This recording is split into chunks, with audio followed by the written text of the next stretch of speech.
Hello there, and welcome again to your Renewed Faith Devotions as we reflect on the great influences of the faith. Yesterday we began walking with Amos, the shepherd from Tekoa, whom God sent north with a hard word. Today we meet him in the thick of opposition, and we hear his clear, courageous answer about where true authority in ministry really comes from. Let me read the passage for us from Amos chapter 7, verses 10 to 13.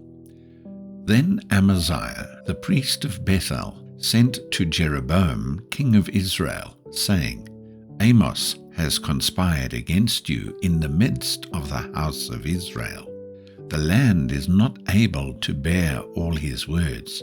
For thus Amos has said, Jeroboam shall die by the sword, and Israel shall surely be led away captive from their own land. Then Amaziah said to Amos, Go, you seer, flee to the land of Judah. There eat bread, and there prophesy, but never again prophesy at Bethel. For it is the king's sanctuary, and it is the royal residence. And then we hear Amos's reply in verse 15. Then the Lord took me as I followed the flock, and the Lord said to me, Go prophesy to my people Israel. The scriptures tell us almost nothing about Amos's family background. No list of ancestors, no mention of a wife or children. What they do tell us is that God's call turned his quiet life upside down. One day he was following the flock and dressing sycamore figs in the hills of Tekoa. The next, he was standing in the royal sanctuary at Bethel, the very heart of King Jeroboam's religious and political power, speaking words the nation did not want to hear.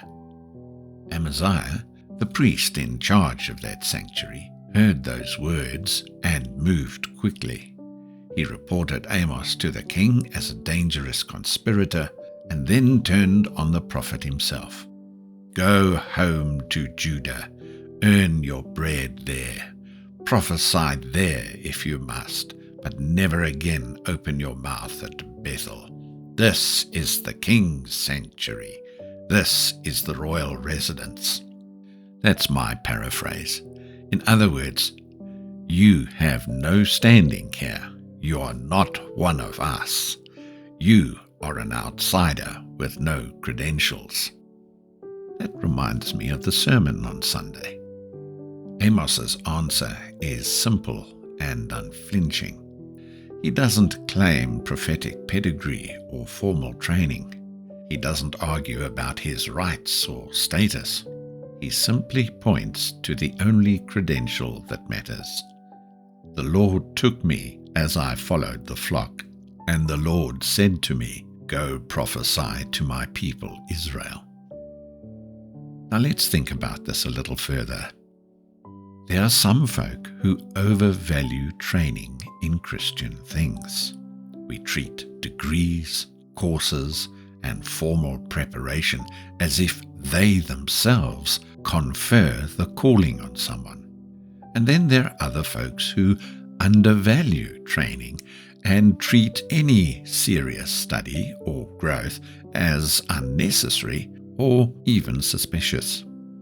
Amos stands right in the middle between both extremes.